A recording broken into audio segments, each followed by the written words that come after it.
Hi అండి, welcome back to our channel sweet cherry videos. ఎలా ఉన్నారు? బాగున్నారా? ఈరోజు వీడియోలో వేరుశనగపప్పు టమాటో రోటి పచ్చడి అనేది ఎలా చేయాలో చూసేద్దామండి. వీడియోలోకి అయితే వెళ్ళిపోదాం. దీనికోసం స్టవ్ మీద ఒక కడాయి పెట్టుకొని కడాయి హీట్ అయిన తర్వాత ఇక్కడ 100 గ్రామ్స్ వరకు వేరుశనగపప్పు తీసుకొని మనం లైట్గా దోరగా ఫ్రై చేసుకోవాలి. అలాగే మన ఛానల్ ఎవరైనా ఫస్ట్ టైం చూస్తున్నట్లయితే ప్లీజ్ ఛానల్ సబ్స్క్రైబ్ అయితే చేసుకోండి. వీడియో స్కిప్ చేయకుండా చివరి వరకు చూడండి. ఇలా హీట్ అయిన కడాయిలో మనం తీసి పెట్టుకున్న వేరుశనగపప్పుని ఈ విధంగా దోరగా ఫ్రై చేసుకోవాలన్నమాట. మరి ఎక్కువగా మాడనివ్వకూడదు.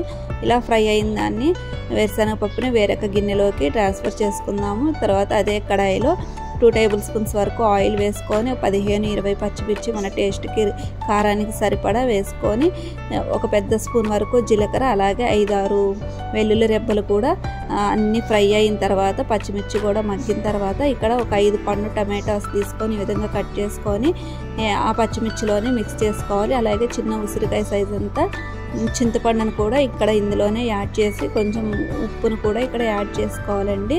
ఇదంతా ఒక 10 నిమిషాల పాటు ఫ్లేమ్ని లోలో పెట్టేసుకొని మనకి టమాటో మగ్గి ఆయిల్ సపరేట్ అయ్యే వరకు మగ్గించుకొని ఫైనల్గా కరివేపాకును కూడా ఇక్కడ యాడ్ చేసుకోవాలన్నమాట. సో ఈ విధంగా చేసుకుంటే మనకి చాలా బాగుంటుంది అన్నమాట. ఈ రోటి పచ్చడి అనేది తప్పకుండా ట్రై చేయండి. అలాగే వీడియో నచ్చిన వారు తప్పకుండా ఒక లైక్ అయితే ఇవ్వండి. అలాగే ఛానల్ సబ్స్క్రైబ్ అయితే చేసుకోండి. ఛానల్ సబ్స్క్రైబ్ చేసుకోండి.